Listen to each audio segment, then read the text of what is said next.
কোরআনের বানিয়ে সে কবিতায় স্থান করে নিল। কান্ডারিয়ে তরির পাকামাঝি মাল্লা, দাড়ি মুখে শারিগান লা শারিকাল্লাহ।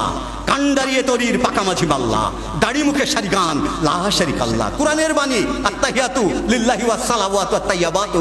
আসসালামু আলাইকা আইয়ুহান নবিয়্যু ওয়া রাহমাতুল্লাহি ওয়া বারাকাতুহু। আসসালামু আলাইনা ওয়া আলা ইবাদিল্লাহিস সালিহিন। আশহাদু আল্লা ইলাহা ইল্লাল্লাহু আশহাদু আন্না মুহাম্মাদান আবদুহু ওয়া রাসূলুহু। একেবারে কোরআনের বাণী এসে তিনি কবিতায় সংযোজন করলেন। এ পর্যায়ে আমি সমাপনী বক্তব্য প্রদানের জন্য আহ্বান করছি অত্র কলেজের বাংলা বিভাগের প্রাণপ্রিয় শিক্ষক, আজকের অনুষ্ঠানের সম্মানিত সভাপতি জনাব মুন্সি আবু সাইফ স্যার। ধন্যবাদ। আমি কোথাও কোনো লবিং গ্রুপিং করিনি। কিভাবে আমাকে ডেকেছে একমাত্র সৃষ্টিকর্তা জানে। কোথার থেকে কীভাবে আমার ডাক পড়েছে আমি নিজেও জানি না। মনিরুল হাসান ভাই বললো, আপনি কি মুন্সি আবু সাইফ? বলল হ্যাঁ। বলছে যে আপনাকে কাজী নজরুল ইসলামের একটা অনুষ্ঠান সঞ্চালন করার জন্য বিটিভি কর্তৃপক্ষ আমন্ত্রণ জানাচ্ছে, আপনি কি রাজি? এখনো 10 দিন সময় আছে। আমি একেবারে আগ পেছ কিছু চিন্তা না করে বললাম হ্যাঁ আমি যাব। সভাপতি হিসাবে শুধু ধন্যবাদ জানানো, এটাই হচ্ছে আমার কাজ। তারপরেও কাজী নজরুল ইসলাম বলেছিলেন যে যবে উৎপীড়িতের ক্রন্দন রোল আকাশে বাতাসে ধ্বনিবে না, অত্যাচারীর খড়গ কৃপান ভীম রণভূমি রণিবে না, বিদ্রোহী রণক্লান্ত আমি সেই দিন হব শান্ত। স্যার একটা কথা বলেছেন যে তোমরা আমার, তাকে বলা হয়তো কেউ তাকে বলতে তার কবিতায় কোনো উচ্চ মার্গের দর্শন নেই। তিনি নির্দিষ্ট একটা যুগে আবির্ভূত হয়েছেন, তিনি একটা যুগের কবি। কেউ বলেন তিনি হুজুগে কবিতা লেখেন, তিনি হুজুগের কবি। আবার কেউ কেউ বলেন তিনি যুগ এবং হুজুগের কবি। কাজী নজরুল ইসলাম বললেন, পরোয়া করিবা বাঁচি না বাঁচি, যুগের হুজুগ কেটে গেলে মাথার উপর জ্বলেছেন রবি, রয়েছে সোনার শত ছেলে, প্রার্থনা করো যারা কেড়ে খায় 33 কোটি মুখের গ্রাস, যেন লেখা হয় আমার রক্ত লেখায় তাদের সর্বনাশ, তাদের সর্বনাশ, তাদের সর্বনাশ। তাহলে যুগ হুজুগ যাই বলো না কেন মেনে নেবো, কিন্তু এক জায়গায় মানবো না। প্রাবন্ধিক একেবারে তার জীবনের ধারাবাহিকতা আলোচনা করতে গেলে কারাগার থেকে একেবারে শেষ প্রান্তে এসে যে প্রসঙ্গটা এনেছেন সেটা হচ্ছে সঙ্গীত জীবন। নজরুলের সঙ্গীত জীবন বাদ দিয়ে কোনোদিন সমৃদ্ধ প্রবন্ধ হতে পারে না। আর স্যার সেই কাজটা অত্যন্ত সার্থকতার সাথে করেছে। আমার কথা নয়, বিখ্যাত নাট্যকার ডিএল রায়, দ্বিজেন্দ্রলাল রায়ের পুত্র দিলীপ কুমার রায়, উপমহাদেশের বিখ্যাত সঙ্গীতজ্ঞ, তিনি বলেছেন কাজী নজরুল ইসলাম শুধু বাংলাদেশে নয়, সারা পৃথিবীর ইতিহাসে যদি 10 জন শ্রেষ্ঠ গীতিকারের নাম করা হয়, কাজী নজরুল ইসলাম একজন। পৃথিবীর ইতিহাসে যদি শ্রেষ্ঠ 10 জন গীতিকারের নাম উল্লেখ করা হয়, তারই কাজী নজরুল ইসলাম একজন। মোর প্রিয়া হবে সোরানি, দেব খুপাই তার আর ফুল। তুমি আমার প্রিয়তম হবে? আমি তো গরিব মানুষ, আমি তো কবি, আমার তো টাকা পয়সা নেই। তোমার খুপায় আমি কি দেবো? আকাশের থেকে তারা নিয়ে ফুল করে খুপা বেঁধে দেবো। কর্ণে দুলাবো তৃতীয়া তিথির চৈতি চাঁদের দুল। চৈত মাসে 3 দিনের যে চাঁদ উঠেছে সেইটা নিয়ে এসে তোমার কানের দুল বানিয়ে দেবো। কণ্ঠে তোমার ঝুলাবো বালিকা, হংস শাড়ির দুলানো মালিকা। আকাশ থেকে যে হাঁস সারিবদ্ধভাবে চলে যাচ্ছে, সেই হাঁস ধরে নিয়ে এসে তোমার গলায় মালা বানিয়ে দেবো। বিজলি জরির ফিতায় জড়াবো মেঘ রং এলো চুল। বিজলি জরির ফিতায় জড়াবো মেঘ রং এলো চুল। আকাশে বিদ্যুৎ চমকায়, বৃষ্টি হয়ে যাওয়ার পরে ছোট ছোট ছোট ছোট বিদ্যুৎ চমকায়, ওই ফিতে নিয়ে এসে তোমার মেঘের মতো যে কালো এলো চুল আছে তাই বেঁধে দেবো। এর চেয়ে রোমান্টিকতা কি থাকতে পারে? আমরা গজল বিষয়টা নিয়ে একটু ভুল ধারণা আছে। আমরা বলি না এবার গজল পরিবেশন করবেন অমক। আসলে গজল হামদ নাতে রসুল শানে খুদা। শানে খুদা হচ্ছে হামদ, আর নাতে রসুল রসুলকে স্মরণ করে যেটা লেখা হয়। আর গজল হচ্ছে আরবি, ফার্সি, উর্দু, হিন্দি শব্দ সমন্বয়ে যে গান রচনা করা হয় সেটাই হচ্ছে গজল। আর এই গজল 1926 সালে প্রথম রচনা করেছিলেন কাজী নজরুল ইসলাম। গুল বাগিচায় বুলবুলি তুই, গুল বাগিচায় বুলবুলি তুই। এই যে আলগা করগো খোপার বাঁধন, দিল বাই মেরা ফাস গাই, এই যে মেরা ফাস গাই, এগুলো হিন্দি শব্দ বাংলার সাথে মিলেমিশে একাকার হয়ে যাচ্ছে। তারপরে পদ্মার ঢেউরে মোর শূন্য হৃদয় পদ্ম নিয়ে যা, চোখ গেল কেন ডাকিস রে, চোখ গেল পাখি। অথবা মোর ওই যে মোরা আর জনমে হংস মিথুন ছিলাম, ছিলাম নদীর ধারে, যুগল প্রেমে এসেছি গো আবার মাটির ঘরে। ইরাগিনী বেনুবিনে গান গাওয়া, আমি আকুল নিদাঘতে আসা, আমি রৌদ্রে রুদ্র রবি, আমি মরুণীর ঝড়ো ঝড়ো ঝড়ো, আমি শ্যামলী মাছায়া ছবি, আমি তুরি আনন্দে ছুটে গেলে একে উন্মাদ একে উন্মাদ, আমি সহসা আমারে চিনেছি আমার খুলিয়া গিয়েছে সব পথ।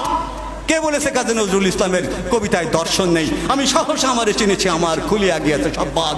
সক্রেটিস বললেন, know thy self, I to die, you to live, what is better only God knows. Lalon Shah বললেন, ও যার আপন খবর আপনার হয় না, একবার আপনারে চিনতে পারলে যাই আসেনারে সেনা। রবীন্দ্রনাথ ঠাকুর বললেন, yes I know this is nothing but the love, O beloved of my heart. Kazi Nazrul Islam বলেন, যুগের ধর্ম এই, পীড়ন করলে সে পীড়ন এসে পীড়া দেবে তোমাকেই, কালোর চক্র বক্র গতিতে ঘুরিতেছে অবিরত, আজ দেখি যারা কালের শীর্ষে কাল তারা পদনত। এর চেয়ে দর্শন সমৃদ্ধ কথা কি আর থাকতে পারে? আমার আপনার চেয়ে আপন যেজন, আমি খুঁজি তারে আপনার। এই যে মরমীবাদ, এই যে সুফিজম, এই যে মিস্টিসিজম, সমস্ত কিছুকে তিনি আয়ত্ত করেছিলেন। তিনি প্রেমের কবি, তিনি তারুণ্যের কবি, তিনি বিদ্রোহের কবি, তিনি বিপ্লবের কবি, তিনি অসাম্প্রদায়িক চেতনার কবি, তিনি স্বাধীনতা সংগ্রামী, তিনি বিপ্লবী। একটি মানুষের মধ্যে অসংখ্য গুণের সমন্বয় যদি পৃথিবীতে কোনো কবির থেকে থাকে, তাহলে একমাত্র কাজী নজরুল ইসলাম। তিনি পৃথিবীর ইতিহাসে একমাত্র কবি যিনি সশ্রম কারাদণ্ড ভোগ করেছেন 1 বছর। লাঠিমার ভাঙরে তালা, যত সব বন্দিশালায় আগুন জ্বালা ফেল উপাড়ি, এই শিকল পড়া ছল মোদের, এই শিকল পড়া ছল, এই শিকল দিয়েও শিকল তোদের করবেরে বিকল। এই সমস্ত গান গেয়ে তিনি বিদ্রোহ এবং বিপ্লবের দামামা ছড়িয়ে দিয়েছিলেন। চমৎকার একটি প্রসঙ্গ উপস্থাপন করা হয়েছে যে নজরুল ইসলাম বাংলা কবিতায় যে অসম্ভব শব্দ সম্ভারকে সৃষ্টি করেছে, বাংলা সাহিত্য, বাংলা শব্দ ভাণ্ডার অনন্তকাল ধরে তার ঋণ শোধ করতে পারবে না। বাজিছে দামামা বাদরে হামামা শির উঁচু করি মুসলমান, দাওয়াত এসেছে নয়া জামানায় ভাঙা কেল্লায় ওড়ে নিশান।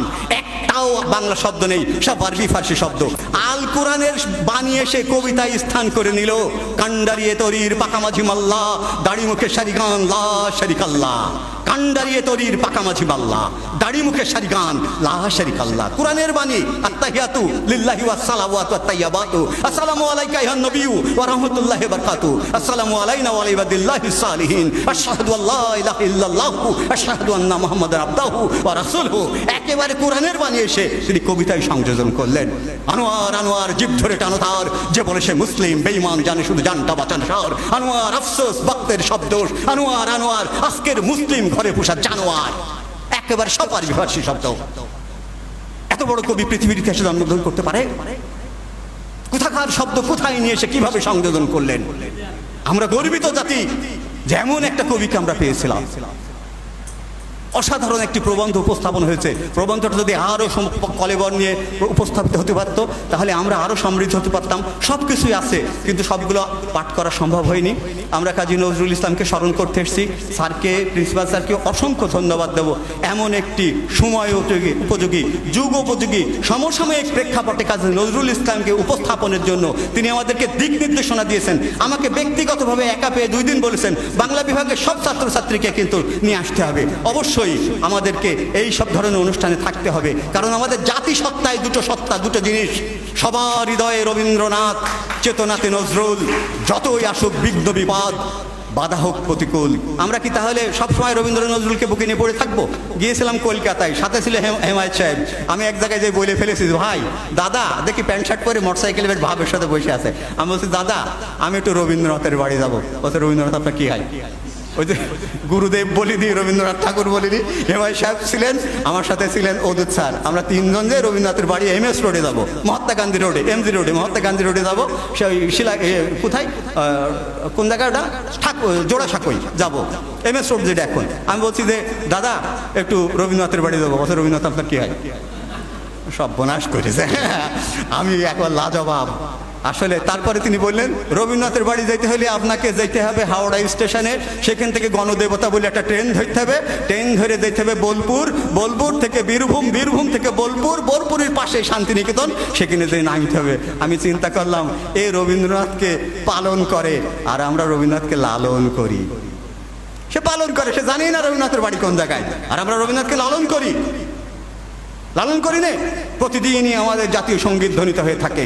আমাদের যখনই রাষ্ট্রীয় সংকট, তখনই বেতার এবং টিভিতে রবীন্দ্র এবং নজরুলের দেশত্ববোধক গান, দেশত্ববোধক কবিতা আবৃত্তি হয়, গীত হয়ে থাকে। রবীন্দ্রনাথ এবং নজরুল সবসময় বুকের ভিতরে রবীন্দ্র নজরুলের বই নিয়ে পড়ে থাকতে মান্না। তারা হচ্ছে সেই দার্শনিক সত্তা। যখন জাতীয় সংকট আসবে, সেই যাবতীয় সংকট উত্তরণের জন্য তারা পৃথিবীর অমীয় বাণী যেগুলো দিয়ে গেছে সেগুলোই সমানভাবে প্রাসঙ্গিক হয়ে থাকবে।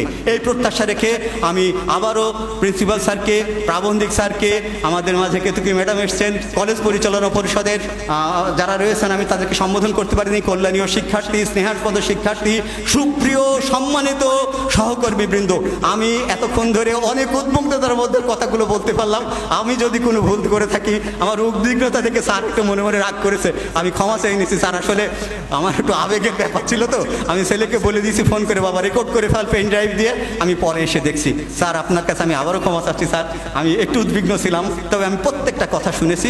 আমি বক্তব্য অনুষ্ঠান উপস্থাপন করতে যে এ টু জেড প্রত্যেকটা বক্তার বক্তব্য শুনি, এবং আমি পরের দিন বলে দিতে পারবো এই কথা স্যার আপনি ওই দিন বলেছিলেন, এই কথা সেলুন জোয়ারদার স্যার ওই দিন বলেছিলেন। বলছে কি করে পারি সেগুলো? আমি স্যার আমি বক্তব্য গিলি, আমি বক্তব্য একেবারে গিলে ফেলি, আমি সব জায়গাতে শেখার চেষ্টা করি। বিশ্বজোড়া পাঠশালা মোর সবার আমি ছাত্র। প্রিন্সিপাল স্যারকে অসংখ্য ধন্যবাদ, এমন একটি চমৎকার আয়োজন করে আমাদের জাতীয় কবির প্রাসঙ্গিকতাকে আজকে আবার নতুনভাবে নতুন প্রজন্মের কাছে জানিয়ে দেওয়া গেল। সবার প্রতি অভিনন্দন, শুভেচ্ছা, নজরুলীয় শুভেচ্ছা।